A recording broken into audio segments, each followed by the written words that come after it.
You're all set. Good afternoon. I'm Urtatim, al-Qurtubiyya, bint al-Karim, al-hakam, al-Fasi. And I'm trying to tell some spicy stories today.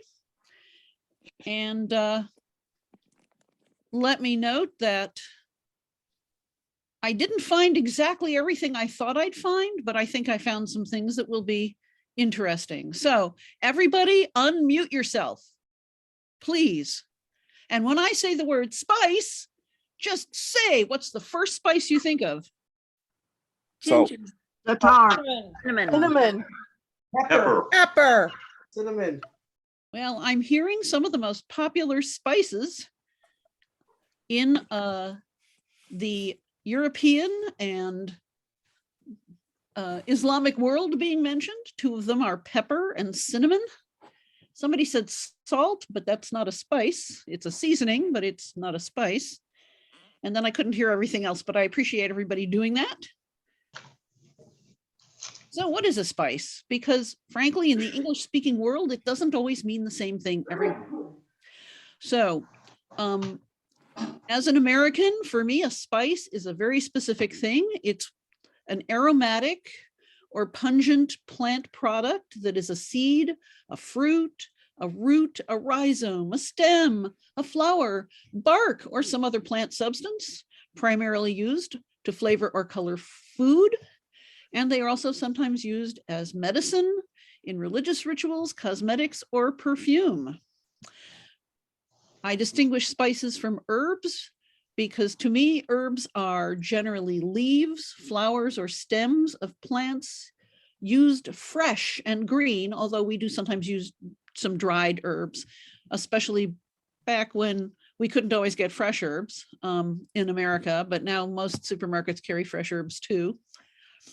Spices can be available fresh also, or dried whole or in chunks or slices, depending on the nature of the spice, or pre-ground and dried. Whole spices have the longest shelf life, and this is the way they were shipped in antiquity and frequently still today.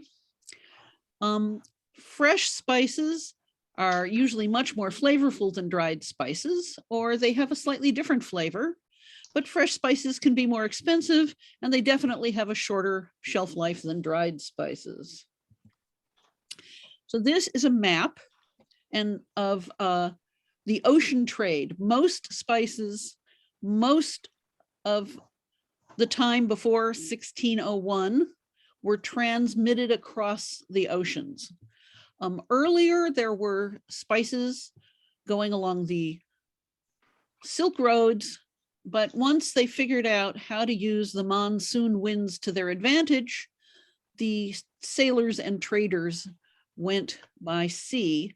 And this shows several spice routes.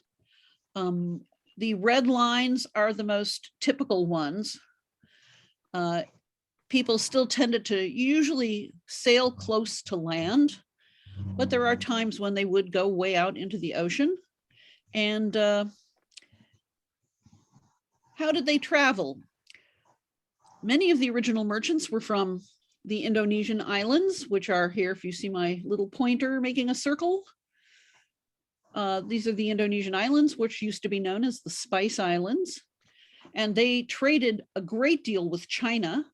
And they also traded with the South Asian subcontinent, which includes India and Sri Lanka. Oops. And this is what they sailed in. This is a model of a Fijian outrigger, but these are similar to the ones that they sailed to trade spices. So it's stable because it has two hulls, and then there's a platform that your protective space would be on, and it has a single sail. And they would trade, as I said, to China and South Asia. And then in South Asia, the Arabs would come and pick up the spices and take them west towards Africa, the Arabian subcontinent, and then eventually they would get to Europe, although not sailing on one of these. And this is a typical Arabian style dhow. They usually have two masts. This one may have a second one that doesn't have a sail up. And You can see these are not massive, complicated sailing vessels, and yet they managed to do all this sailing. So I will start with cinnamon because I heard several people call out cinnamon, and I was hoping to find strange stories about spices because Europeans didn't know where they came from and often had some rather bizarre tales to tell. This shows the basic cinnamon, a basic cinnamon plant. Of course, there isn't just one basic cinnamon plant. There's a multitude of different ones. The most common one is known as Chinese cinnamon or Cassia cinnamon. And the one I prefer most is known as true cinnamon or Ceylon cinnamon. So the cinnamon bird. This is a picture which is not to scale. The cinnamon bird was also known as the Cynomologus, and it is a giant bird, so obviously bigger than it shows here, and it builds its nest by collecting cinnamon stalks. And according to Herodotus, the Greek historian, the cinnamon bird lived in Arabia, the only country known to produce cinnamon. Let me note, of course, that Arabia doesn't produce cinnamon. That doesn't grow there, but they were the transmitters of cinnamon. And so the Europeans and the ancient Greeks thought that's where it came from. And they built their nests on sheer cliffs.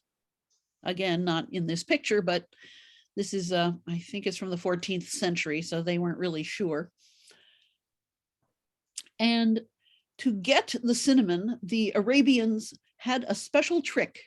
They would cut an oxen or another large beast into pieces and then lay the pieces down near the birds' nests and then withdraw some distance away. The birds were then tempted to fly down and carry off chunks of meat back to their nests, where the weight of those big carcasses would break the nests free from the cliffs, and then the Arabians could rush in and collect the fallen cinnamon. This story was told for centuries. Aristotle told the story. Pliny the Elder said he didn't think it was true, but maybe, so he kept telling it.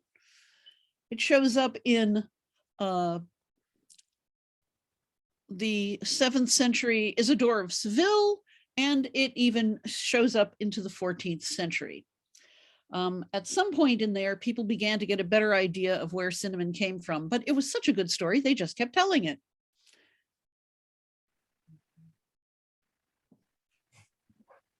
This is the phoenix.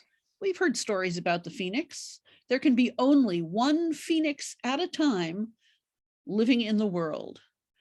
And when it gets to a certain age, some say 500 years old, it burns itself on a pyre of wood, frankincense, and spices, including cinnamon, until it is completely consumed by the flames, and then the new phoenix rises from the ashes of the old one. So another miraculous property of cinnamon. So on the left is Cassia cinnamon. It tends to be very hard. It only makes one little spiral.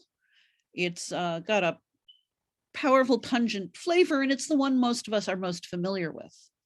On the right is cinnamon verum, true cinnamon or Ceylon cinnamon, which you can see has multiple curls, and it's actually relatively thin and a little papery, and it has a somewhat more subtle but more complex flavor than the Cassia cinnamon.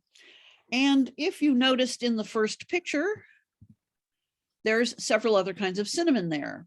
So there's Saigon cinnamon, which grows in Vietnam, and Batavia, the former name of Jakarta, which cinnamon grows in Indonesia. These are actually a different, God, I'm not a botanist, a different species of cinnamon. They're not the same as Cassia cinnamon, but they're relatively similar in that they create the hard, relatively simple roll, and they have different chemical flavoring agents in them.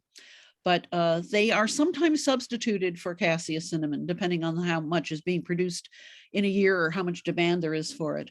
And it's not clear exactly which cinnamons were being sent to the Middle East and to Europe. They don't always distinguish by name. And I have found that in some of the Arabic language cookbooks, they do distinguish two kinds of cinnamon, but they seem to interchange the names. So again, it's not a guarantee of which cinnamon they were using. Cinnamon has a long history. It arrived in the Mediterranean hundreds of years BC, and there's even a date on the island of Samos, the Greek island of Samos, from the 7th century BCE. And Herodotus, who I mentioned, he wrote in the 5th century BCE, talks about how it was used in Egyptian embalming. Sometimes he tells good stories and sometimes he tells the truth, and it's not always easy to distinguish which is which. It's mentioned in the Bible. Your robes are redolent of myrrh, aloes wood, which is not to be confused with aloe vera, because that's from the Americas and they didn't have it. It's also known as agar wood or oud, and it's a very fragrant product. And cassia. So cinnamon has a long history of use in Europe. Usually things like this, which are not easy to get, were used as medicines or very special occasions like religious rituals. But as they figured out, the sailors figured out the monsoon winds, as I mentioned, then it became much more common. Urtatim, we yes? have 2 questions. Sure. Is Ceylon cinnamon also known as Mexican cinnamon? My experience is that in Mexican shops in California where I live, they sell Ceylon cinnamon, and it's generally much less expensive than it is if you go to a spice shop, because they use it for medicinal tea. Thank you. I've seen the same here in the U.S. Northeast, that there are Mexican spice racks and they have the Ceylon cinnamon. And the next question was? What type of cinnamon would have been most common in medieval Europe? Well, I think I covered that already. I think you did cover that one. But if the person still wonders, they can post again. So another problem with cinnamon is the Arabians have to harvest it in a different way from different creatures. They cover their bodies and faces, all but their eyes, with ox hides and other animal skins before going out to collect it. It grows in a shallow lake. The lake and all the country around it are infested by giant winged creatures that look like bats. They screech horribly and they're very fierce. The people collecting the cinnamon have to keep them from attacking the men's eyes while they are cutting the cinnamon.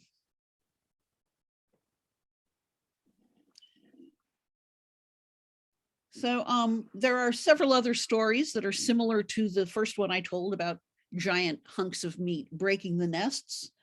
And as I said, these stories remained popular even until the 14th century, even when by the 14th century, Europeans, or some of them anyway, certainly knew where the cinnamon came from.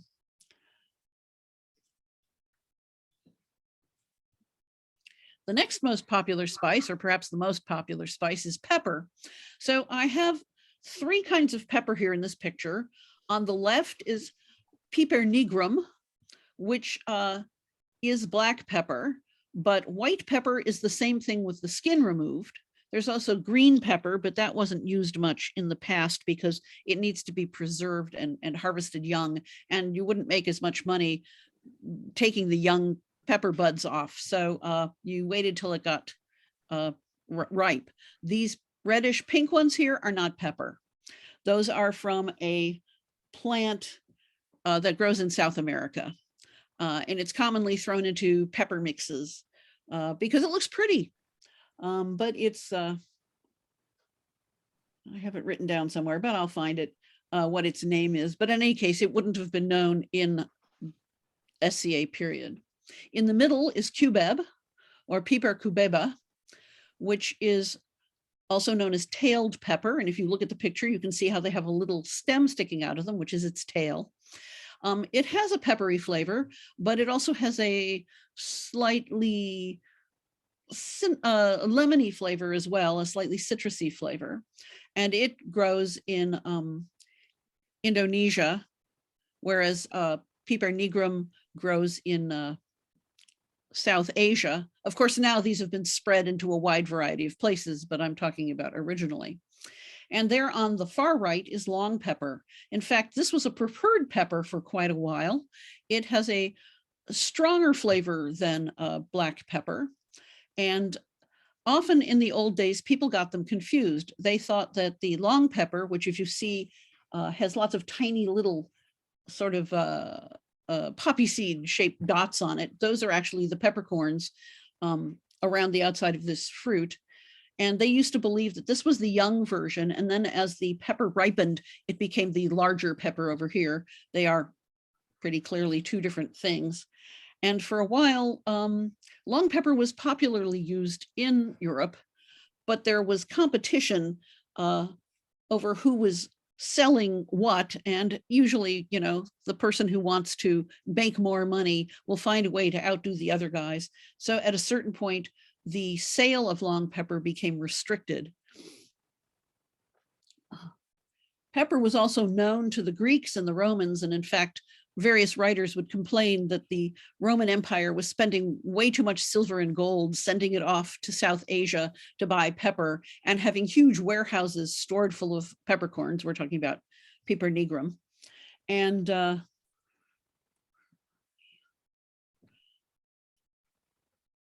one of the stories they believed was that pepper, the plants are like vines, so they have to be supported by something growing around a tree or a pole or something. And they thought that the reason it was black was that the pepper forests were full of venomous, poisonous, nasty, fierce snakes. And you can't harvest it if they're going to come out and kill you. So they would set the forest on fire to drive the snakes away. And then the fire would die down and they'd go in and harvest the pepper. And that's why pepper was black, which of course isn't true, but it was a good story. We have two questions. Sure. Are pink peppercorns from those trees that grow all over Southern California? I'm not really sure. You'd have to know the botanical name of the plant. Okay. And there are some pink peppers in your photo.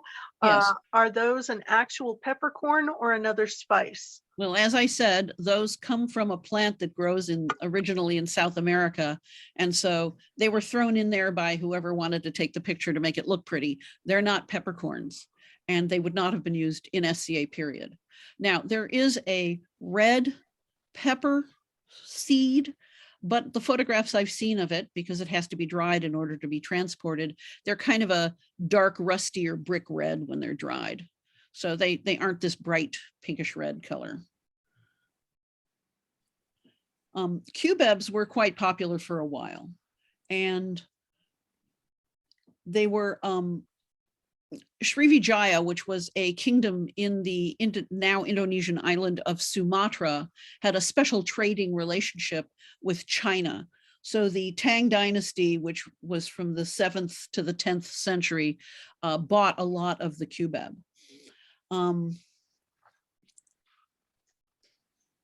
So around the 10th century, because there was a change in dynasty in China, the Arab traders started trading in cubeb and bringing it to South Asia and to Europe. I mean, the Arabs didn't go straight to Europe. They went to Egypt, and then overland, the spices were brought to the city of Alexandria, which was a major center for a major entrepot for spices. All kinds of spices went to Alexandria, and then from there around the Mediterranean.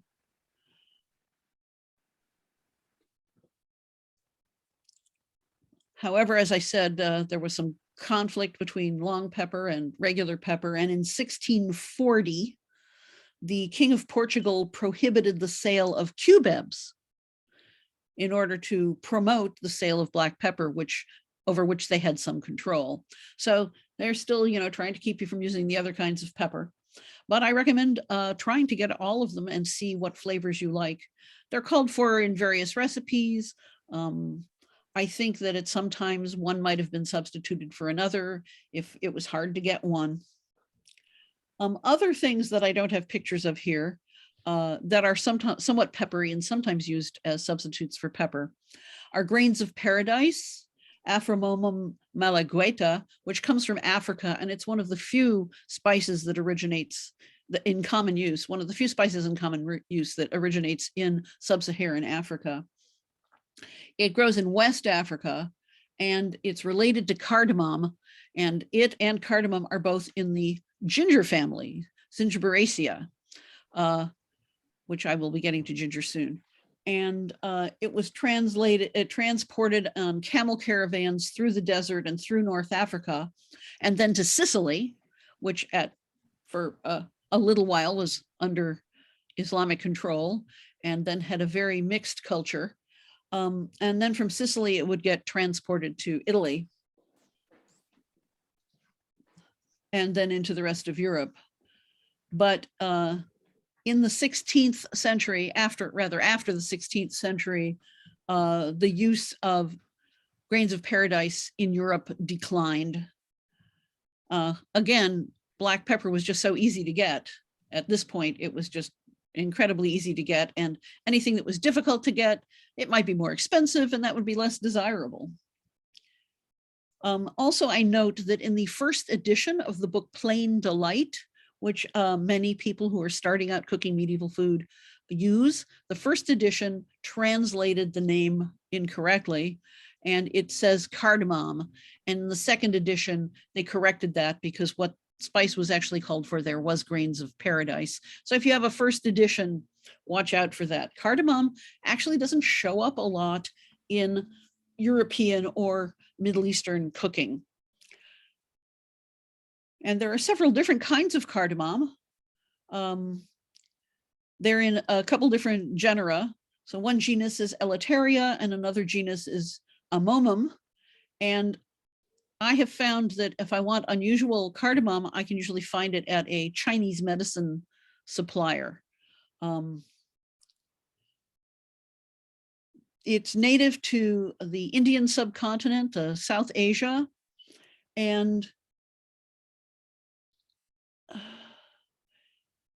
Venice eventually became one of the major European spots for spices because different kingdoms and cities were vying with each other.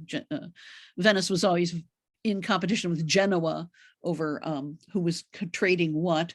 And in the 16th century, Portugal raises its head again. As I've mentioned, they keep showing up. And after that, it began to be less popular. Cardamom wasn't used much. Now I know we use it in various sweets, and it's really popular in Scandinavia, and people think of it as flavoring coffee, but coffee wasn't flavored with cardamom in SCA period.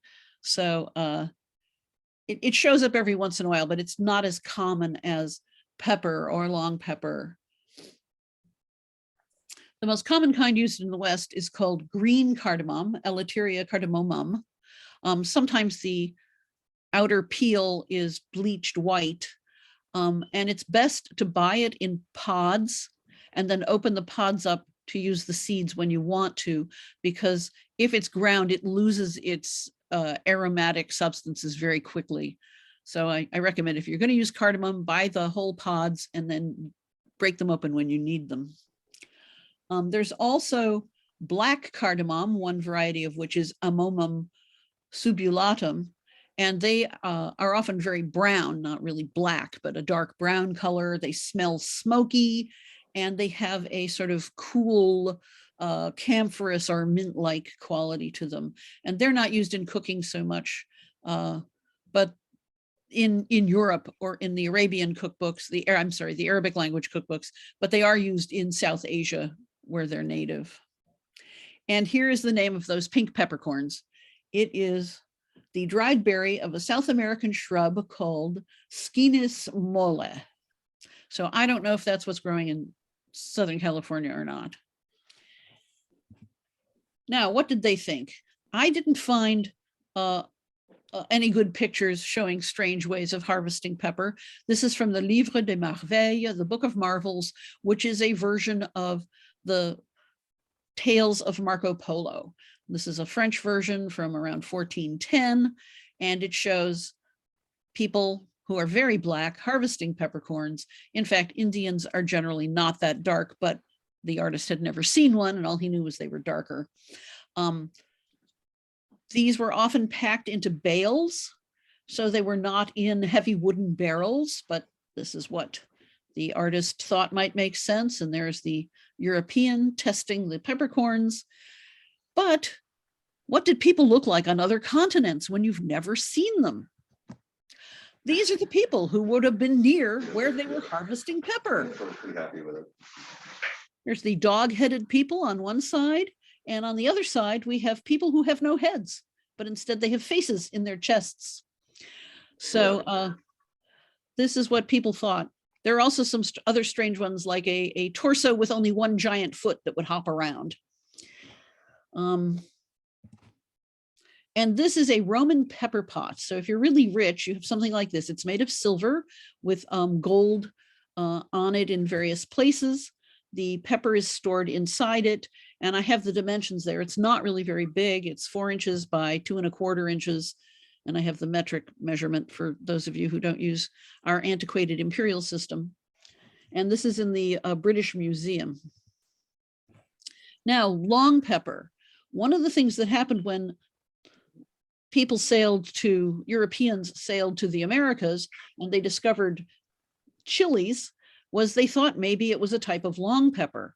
On the left is a photograph of Piper retrofractum, which is known as Balinese long pepper or Javanese long pepper. And you can see that it's quite red as it's growing on the plant.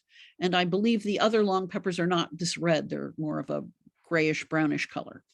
And so sometimes the Europeans confused the two.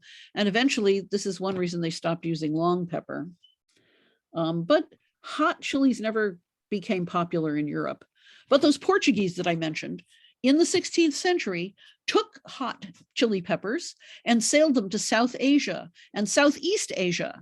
And that's when they were adopted. In the late 16th century, chilies became popular in places that were not in Europe. So why do I have this here? Again, we saw it already, right? The green area is where the Malayo-Polynesians, also known as Austronesians, traveled, and they also traveled way out into the Pacific, which isn't shown here. But I'm showing it because I'm about to discuss nutmeg, mace, and cloves. And where did those come from? They came from some tiny little islands here, if you can see where my pointer is.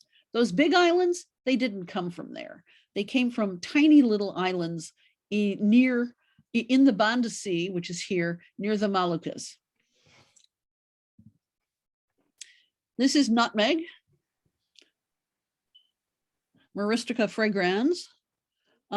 It is native only to the Moluccas. It never grew anywhere else. That's why it was a very rare spice. And here is the fruit, which looks somewhat like an apricot. As it gets riper, it gets oranger. Here's a fruit split open, so you can see inside the nutmeg seed surrounded by the aril, which is red, which is the mace. Here it is removed from the fruit, and the mace is peeled off, and there's actually a bit of a hard shell around the nutmeg. So here you can see the hard shell has been cracked open. There's the nutmeg, and that's what it looks like cut in half. And here is some dried mace. People used to think this was a flower. So even in some European languages today, the word for mace is nutmeg blossom. The earliest evidence of its use is from a 3,500-year-old potsherd. There's residues on it. It was found in the island of Ai, which is one of those tiny little islands where I wiggled the pointer out in the Banda Islands in eastern Indonesia. The Banda Islands are 11 small volcanic islands. In fact, 2 of them still have active volcanoes. And they have a total land area. These 11 islands have a total land area of about 66 square miles or 172 square kilometers. 7 of them are currently inhabited and the rest are uninhabited. And these islands were the only source of mace and nutmeg until the middle of the 19th century. What's next? Okay, let me stay here. In the 6th century of the current era, nutmeg was traded to India, and then it was transported to Constantinople. And by the 13th century, the Arab traders had figured out where it came from, and they were sailing there. However, they kept the location a secret from the Europeans. And even Marco Polo thought that mace was the flower of the nutmeg because he never went out to those Banda Islands, so he didn't really know. However, in 1511, Alfonso de Albuquerque conquered the Moluccas, and that was a major, the city of Malacca on the Molucca Islands was a major hub of spice trade, going to China, going to South Asia, going to Southeast Asia.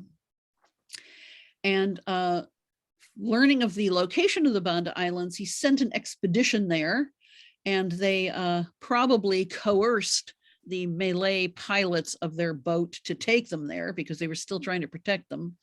And they spent a month there loading up their ship with mace and nutmeg and sailing back, but they never could get full control of the trade, even though they wanted to. Sadly, in order to get a monopoly on the trade and production of nutmeg, the Dutch East India Company went to the Banda Islands in the early 17th century, at which time there were about 15,000 inhabitants on those little islands, those 11 little islands, and they murdered or enslaved 14,000 of them, so only 1,000 were left. Most of the present day inhabitants of the Banda Islands are descendants of migrants and plantation workers from various other parts of Indonesia. There are still Bandanese, and they still speak their language, but clearly it's not the same as it was. And then in the early 19th century, the British invaded the Banda Islands and began taking nutmeg trees and transplanting them to about 6 British colonies so that nutmeg became a product grown in other places. Cloves also only grew in one place, again in the Molucca Islands, but a different group of islands, not the Banda Islands, but a group that includes Bacan, Makian, Moti, Ternate, and Tidore. Again, tiny little islands. And here's a photograph of clove flowers, and you can see the shape is very much like the dried clove. And this is am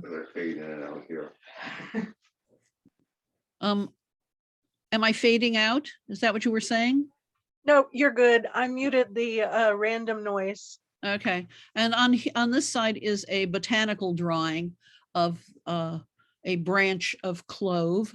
So you can see that it goes from these little flower buds into the dried clove that we're familiar with. And again, as I said, this only grows in this one place on the 5 little islands there. And again, the Malayo-Polynesian traders would sail it to China and Southeast Asia and to South Asia. And then the Arab traders would take it from South Asia and send it to Egypt, where it could eventually be distributed to Europe. The first evidence of trade in cloves goes back to around 1500 BCE. So these people were sailing, and again, as I showed you, just in those little 2-hulled catamarans, it's pretty amazing. They're recorded in China, Sri Lanka, South India, Persia, and Oman, which is a country on the Arabian subcontinent. By the 3rd to 2nd centuries BCE, they reached Rome by the 1st century CE. But again, they're rare and expensive. And as I think we are familiar, one of the things about the way Europeans used spices in SCA period was to show their wealth. Obviously, ordinary folks didn't have cloves, but if you were at the, in the top 1% or whatever, then you could show off how wealthy you were by including cloves in your food. But to end on a slightly happier note, we have ginger. So on the left is a picture of fresh ginger prepared multiple different ways. You can see the nice plump rhizome. And over here on the right is a botanical drawing. Ginger plants are very fragrant and they have lovely flowers. And this includes a bit of a drawing of the rhizome, and then these roots grow out of the rhizome. And one of the fascinating things about ginger is, unlike most plants, it cannot grow on its own. It has been grown by humans so long, it cannot self-propagate. Humans have to dig it up, split up the rhizomes, and then plant them again. It is totally dependent on humans for reproduction. In about the 4th millennium BCE, the Malayo-Polynesians, also known as Austronesians, began to spread southwards across the Malay archipelago, starting from the coast of Southeast China and the mountains of Taiwan. And I would note that Taiwan was originally populated by the same people, or closely related to the same people who populate the Philippines and Indonesia and Malaysia today. It was not originally full of Chinese. They fled there during the middle of the 19th century. 20th century. So I have a map here showing, so my little pointer, there it is. Here is Indonesia and Malaysia. This little red dot here is Taiwan. This red dot down here is New Zealand. It's here because that's the southernmost extent of the migrations of the Austronesians. Over here is Madagascar, because in fact, Austronesians made it all the way to the coast of Africa. And there are people speaking an Indonesian related language, Malagasy, on Madagascar. And then if we go to the other direction, sailing east, this little red dot represents, why is my mind going blank? Easter Island. Okay, sorry about that. Wasn't trying to make you dizzy. This represents Easter Island, where the farthest east that the Malayo-Polynesians went. And this little red dot up here is Hawaii. So on those outrigger canoes that I showed you, they sailed vast different distances, and they were really great sailors. They didn't need big ships to sail in. Why is this relevant? Because as they sailed to all these places, they brought ginger with them. They would have a small box full of dirt, and they would plant the ginger rhizomes in it, and they took it with them, so that ginger has been spread to many parts of this dark blue area and grows there happily now.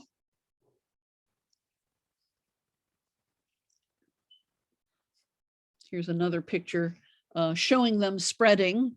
So it didn't all happen at once, but it happened gradually in stages. And there's Hawaii up here. Easter Islands over here. Again, Madagascar. And the central area, which is Indonesia and the Malay Peninsula. So it's pretty amazing, I think, that these people managed to do that. It made it to ancient Greece and Rome around 2000 years ago, and it was used generally by physicians. And again, they believed it grew in Arabia, which it didn't because it's too dry. They also thought it grew in Eritrea, which is I forget it, around here on Eastern Africa, and it grows there now. And it's quite possible that it was growing there at that time because it was spread so much. In the 14th century, Ibn Battuta, who was from the city of Tangier, which is now in Morocco, was going on the Hajj and ended up spending about 35 years traveling around. He went on the Hajj. He managed to stop in Egypt for a while, then go to Mecca and Medina. Then he went to South Asia, and he claims to have gone to China, but people aren't sure whether he really did or not. So this is before Marco Polo. And he saw that Chinese mariners were carrying ginger with them in the same way that the Austronesians had carried it, in a small box full of dirt so that it would always be fresh and available. And in the early 16th century, the son of the viceroy of New Spain, which of course was the Spanish territory in Mexico, transplanted ginger to the West Indies and other parts of tropical America, so that it's been growing there for a long time. Now, I've concentrated on a few of these exotic spices that came from far away, from South Asia and Southeast Asia, but these aren't the only spices Europeans used. These hardly ever get mentioned when people talk about spice and spice trade. This is a list of spices in the Apiaceae, also known as Umbelliferia family. These, in fact, are not seeds. They look like seeds to us. I think we call it caraway seeds, celery seeds, dill seeds. They're actually the fruit of the plants that grow them. Ajwan up here is originally from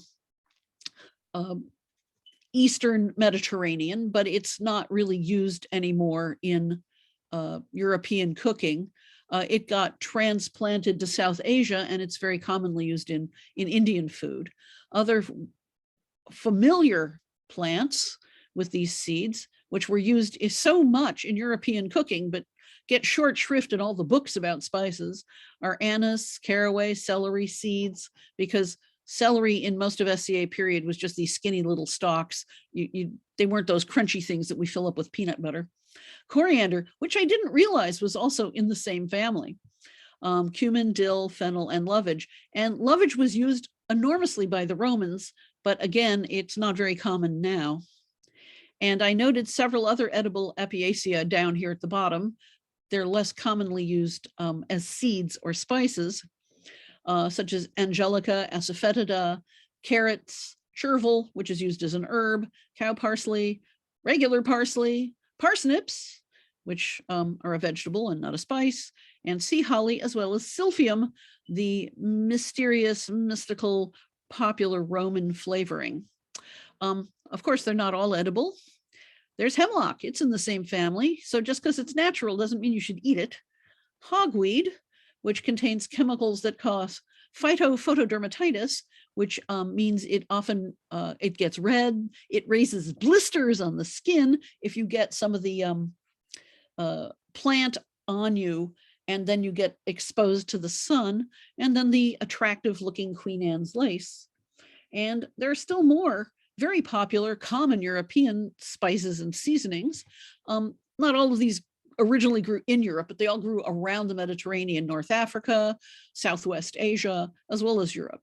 And these include horseradish, juniper berries, lavender, because that's used in cooking as well, mustard seeds. Now, these are white mustard, also known as yellow mustard. There's 3 kinds of mustards, and the most common kind these days is actually not this white mustard, because the other kind of mustard is much more easily harvested by machines. So that always takes precedence over flavor.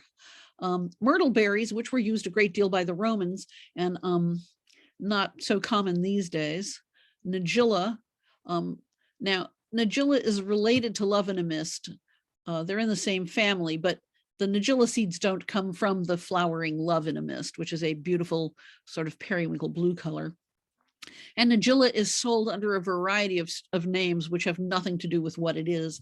It's sometimes called black caraway, black cumin, black onion seed. It's obviously not caraway, cumin, or onion. And it's also called kalanji in South Asia. And it features in a fair number of Arabic language recipes. And there's, of course, oops, I apologize. There's saffron, which has an ancient history of use in the Mediterranean, going back to the Minoans, at least. And it's the most expensive spice by weight. Other extraordinarily expensive spices are cardamom by weight and vanilla, which has its own long history, but was not really used in SCA period. I mean, it's originally from Mexico, and it needs a specific insect to fertilize the flowers to make the vanilla pods. And nobody knew what to do until kind of the middle of the 19th century. Up till that time, they figured out they had to fertilize the flowers by hand in order to get it to produce vanilla pods if you tried to grow it anywhere other than in Mexico, because the helpful little wasps don't exist anywhere else. Another spice that was common in the European and Mediterranean area is sumac, which is not used so commonly in Europe these days, but is still found as a table condiment and in recipes in Southwest Asia, AKA the Middle East. And finally, rose. As I said in the introduction, rose flowers can be spices, and dried rose petals and dried rose buds feature in a number of recipes, as well as distilling rose water from the fresh flowers. And lavender, there was a recipe somebody gave earlier today, I think it was, or yesterday, that used lavender flower water, which fascinated me because I haven't heard of it before. So I hope this is a quick survey here. This is my bibliography. Gernot Katzer's spice pages are fascinating. He has photographs of the plants while they're growing, the spices as they're growing on the plants, the spices as they're harvested. He discusses the names, the vast array of names they have in a multitude of languages. Sometimes the names are related to each other, but often when you get into South Asia, which has hundreds of languages that aren't related necessarily to each other, there are so many names. The Oxford Companion to Food, also published as the Penguin Companion to Food, depending on if you're getting a hardcover or a paperback, obviously doesn't focus on spices, but it is a reference that I recommend anybody who is a cook pick up, because it has an amazing amount of information about almost every kind of ingredient. So it's definitely useful too. And I also mentioned that I used Wikipedia a lot because it has photographs, and for most spices, it actually has pretty decent introductory information. Then the last 5 things mentioned here are books specifically focusing on spices and spice trade. And they're different from each other. I'm a fan of Dangerous Tastes by Andrew Dalby. He has groups of spices clustered together, and then he discusses each spice. It's not focused on the spice trade, it's focused on the spices. The other 3 books, the next 3 books here, do focus on spice trade, but I found that they often leave out, Jack Turner's book didn't, but the other books tend to leave out just how destructive it was once the Europeans managed to figure out where the spices were coming from when they went and colonized all these places and abused all these people. And Human Camels and Caravans is interesting. This man learned a lot about his family when he began to take this trek following a spice road. And so it's an interesting personal story. And finally, you can contact me. I'm on Facebook. I'm Urtatim al-Qurtubiyya on Facebook. My email, urtatim@westkingdom.org. And I have a website. And it used to be called Dar Anahita, but now it's Dar Urtatim because I'm not called Anahita anymore. And my old website got removed. My ISP removed all the websites it was hosting. This it did, if I recall correctly, in the summer of 2020. And a kind friend has allowed me to host my website with him. And I will create a PDF of this, and I will get it posted where the West Kingdom is posting other people's handouts. So, Can I ask you one question? sure. What is the picture behind you? Hang on a sec. Okay, that is a Roman villa, which has been rebuilt and recreated, and I think it's in Germany.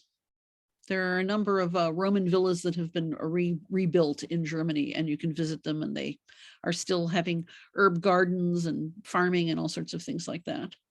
Have you seen the Getty Villa in Malibu? Oh, yes. I used to live in Southern California. And are there any other questions, comments? Thank you. We have a few comments. I let you go because you were doing so well on time and they were more comments than questions. Let me find the first one there. We have one comment that a friend of the poster is badly allergic to ginger and finds she also has trouble with grains of paradise. Yeah, it's in the same family, as I said. Yeah, Zingiberaceae. There's a huge number, I meant to mention, there's a huge number of things that are in the same family. Ginger, galangal, turmeric, they're all in the same family. And there's a number of other rhizomes in the family that are commonly used in Southeast Asian cooking. So they're used in Indonesia, they're used in Thailand, and they're not so commonly used anywhere else. Cool. Okay. We have a comment that vanilla orchards from India were found in 1000 BCE site in Israel. It's a vanilla-like chemical. So it's not vanilla. I've read the reports.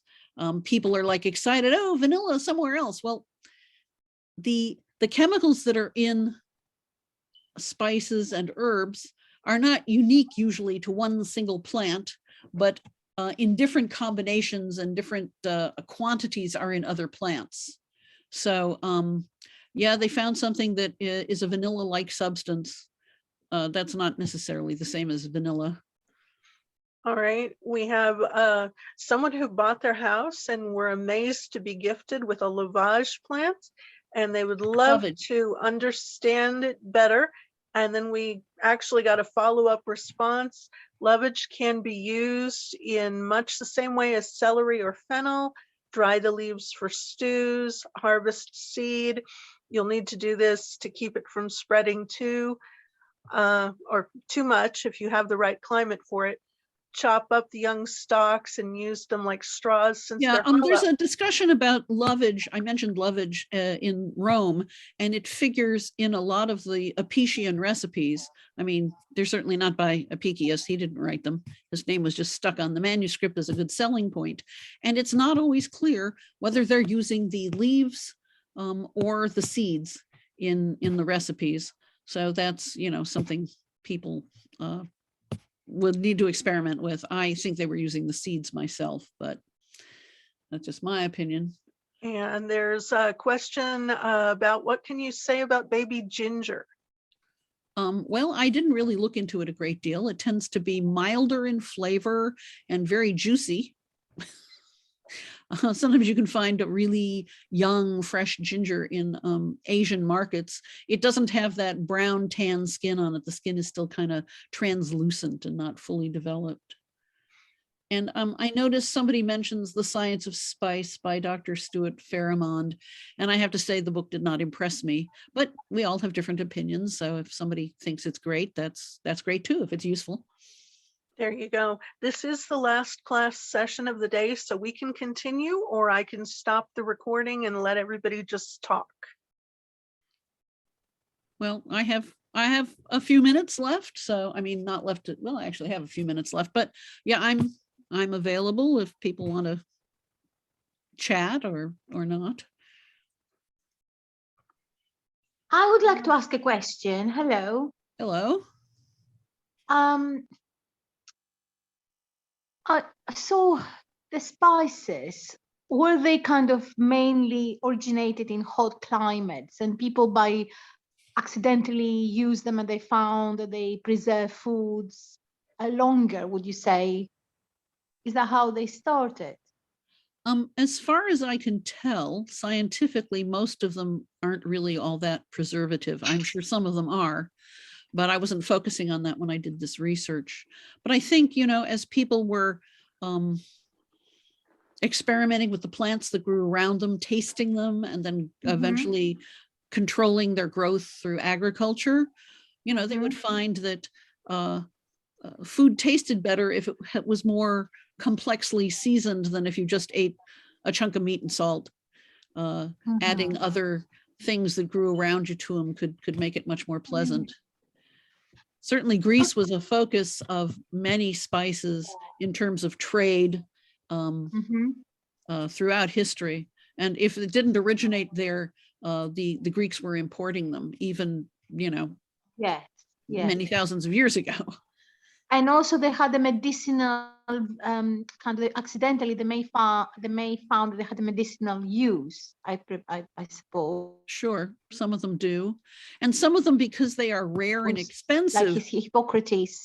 Yeah, yeah. And some of them, because they were rare and expensive and hard to get, you wouldn't be able to use them on a regular daily basis in your food. So they would be treated as medicine. Sugar was very hard to get, and the Romans could get sugar every once in a while, and they didn't use it in their food. It was considered a medicine because it was so rare. So Sherman and Billingsley in their 1998 document tried to compare traditional recipes in comparison to the temperature to see whether or not they were antimicrobials from that perspective, and whether or not there was that. What we found was that the colder the climate, the less spices that they use, and 1 or 2 spices in the traditional recipes. Now, to find traditional recipes in this case would be 17th, 18th, 19th century, but it sort of did align that the ambient temperature did not seem to align with the antimicrobial reductions that do happen with certain kinds of concepts. You can reach out to me. This is my geek on spices, about antimicrobial reductions as well as the chemical analysis of spices. So I'll put my contact in chat for those who want to go down that rabbit hole. Well, here, let me put my contact in too. Okay, thank you. So that just doesn't, now that doesn't mean that when I did some analysis on late period 15th century English, that the spices that were being used for meat processing seem to have an antimicrobial and or reducing gastronomical concepts associated with food pathogens. So there is, you know, stuff that indicates some of it. Yeah, it's just not all of it. You know, some of them really do something. I lived in Indonesia for a few years, and so they use a lot of spices and often a lot of chili. And traditionally, they don't have refrigerators, and it's hot and humid there pretty much all the time. Where I lived, it had what I considered 2 seasons. There was the rainy season, and then there was the rainier season. And what you don't finish at dinner, you keep overnight and eat it for breakfast. And while certainly there are a lot of diseases and things that happen there, a fair amount of hepatitis going on, most of the people I knew weren't getting sick from eating, you know, leftover food the next day, even though it was hot and humid overnight. What we're seeing in the meat industry right now is as they move to more cleaner technology and moving away from nitrates, we're starting to see them using more spice mixes in order to encourage less microbiological growth. However, that is a new and upcoming trend simply due to the fact that people want less preservatives in their products. And some of the, from what I've been reading, some of the spices they're using naturally have nitrates in them. or natural. And that's actually one of the things, is that if you go back to when sausage was actually starting to be done, the naturally occurring salt that was being used had naturally high concentrates of nitrates.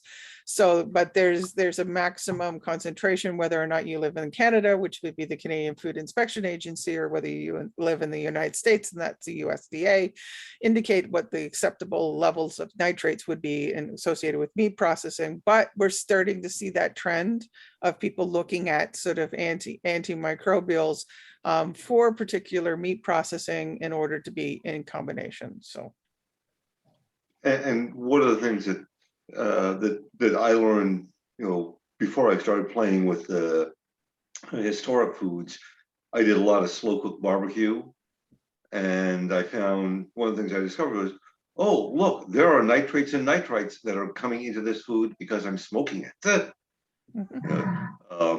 There's this whole you've done it right if you have a smoke ring, this sort of pink layer. Right. And I saw that in I saw it in beef, I saw it in chicken, I saw it in all kinds of foods, that you're getting these nitrites and nitrates that are coming in through the smoke. You're not adding anything. It's not like a brining thing. It's just part of what's happening as a result of natural result of what's in the smoke. One question that I had for you,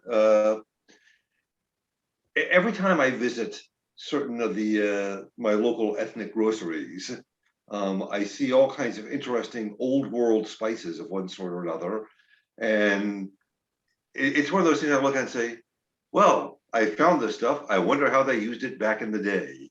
So my South Asian grocery store, I see like 3 or 4 different varieties of turmeric root, fresh turmeric root. That's where I saw the baby ginger.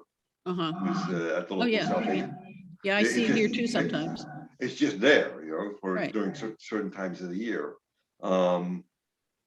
This is getting away from spices, perhaps, but at the local halal grocery stores, certain times of the year, I see fresh almonds. Oh yeah, And, we have them in our grocery store here. We have the famous Berkeley Bowl, which just has the most amazing produce section, and almonds grow here in California. So when they're young and green, they have them. And so and I tend to look at these things and say, I wonder how they used them back in the day. And I remember for example, with the fresh almonds, I spent a fair bit of time researching fresh almonds and found zero about fresh almonds. Well, I know that, modernly, or, it probably goes back more than just the 20th century, they're snack. So you dip them in salt and you just pop them in your mouth. Oh, I found that too, and I did that, and it was a very pleasant. You're right; it's a very pleasant snack. The green and furry outside, and then where the seed will become the almond. It's kind of gelatinous and white on the inside. Yeah, it's interesting stuff. Yeah, well, I figure you knew that, but not everybody probably has had fresh almonds. But, we can get again, fresh chickpeas here too. Yes, green chickpeas in their little pods. Yeah, same. 2 per pod. Or one. But yeah, one of the things I found with the fresh chickpeas versus the dry chickpeas is it takes about the same length of time to cook them, whether they're fresh or dry. Oh, I didn't have that experience. I did. But what took a long time was getting the darn pods off. I ended up with blisters. So yeah, but again, you see these fresh spices, and in some cases fresh herbs, sitting in the produce racks at the South Asian grocery stores and other such places, and you start thinking, well, I'd like to try and use this. And then you try and find information on how it might have been used back in the day. And well, one of the other problems is that not all the cookbooks or food-related books from a lot of cultures are available in English. There's a lot of stuff from South Asia which just isn't available in English, or if it's available, is hard to find. That's one of the things I found, and I kind of wonder whether turmeric really made it as far west as the Middle Eastern part of the world. It doesn't show up much in the Arabic language cookbooks from SCA period. They it does not. It doesn't show up in in any of the pharmacopoeias or materia medicas. So I said, okay, well, this is obviously going to be something fun to play around with at some point, but at the moment, it's not part of the cuisine that I play with. So Somebody posted a question, which I think is an excellent question, and for which I have almost no answer.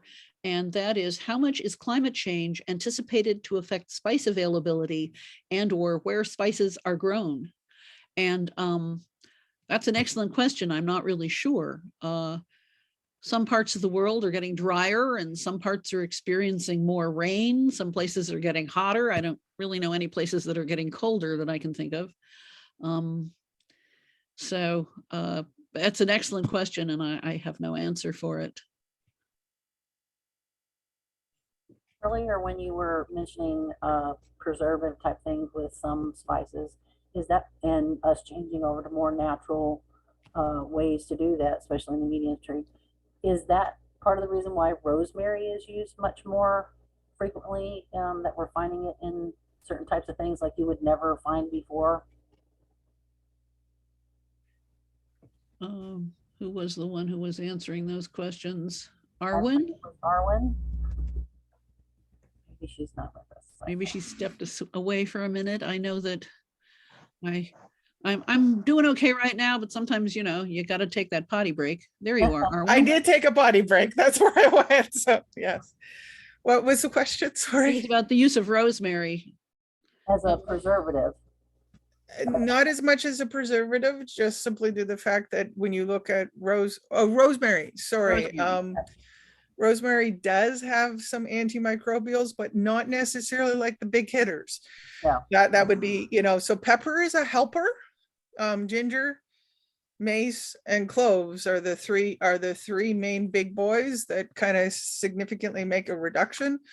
Billings and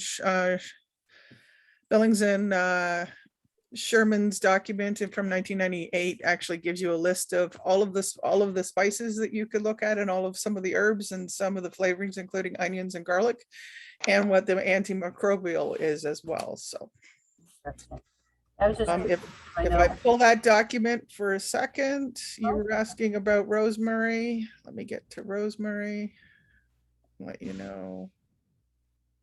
it was something that I noticed just recently, like maybe in the past 5 years or so, that it's turned up in a few more things, mostly because I have a very good friend that has a very severe allergy to rosemary. So she reads labels on things, and there's been a few things that previously did not have rosemary in them, like for instance, canned frosting. Canned frosting? Yes, yes. With rosemary. Yes, and it was a vanilla frosting or chocolate. It wasn't intended to be, you know, some exotic flavor. Weird. And it was a very small additive in there, and I was wondering if that was added in there as like a antimicrobial type thing, or it's very odd. Well, I know I have friends who are sensitive to certain specific spices, and so many products, I guess because it's proprietary, will list the ingredients and then there's just spices and you don't know, is it the one I'm sensitive to or not? Right. And So the answer to the rosemary is over 75% of the foodborne pathogens are inhibited by the use of rosemary. Oh, Okay. interesting. Yes, thank you. So that and I could go to that chart because it's really cool, and they'll list out all of the foodborne pathogens that it actually inhibits, which ones it doesn't, and those types of things. What's interesting about this paper available to us who are not professionals in the field? I'm not a professional. All of my food research, even though I do food stuff for my job as well, all of it's done because I'm cheap and I don't pay for anybody. So yeah, so billing, but if anybody contacts me, I will certainly share the paper for you. So yeah, somebody asked if you can share the name of the article. Absolutely. Hold on. I have it up. Also, while you're looking, I don't know what time we have to clear out. I know at some point they're going to have to shut the Zoom down. We're pretty good for the moment. I can stop the recording and then the conversation can go on. And then I'll double check with the autocrats. But Okay. generally the conversations can go on pretty long because even the autocrats can leave and rooms will stay open. A known world went on until 3 a.m, long after all of the rest of us left. Well, I know this in real life, we generally have to clear out of the sites we're using by 1 o'clock in the afternoon. So I think we're good. Let me go ahead and stop.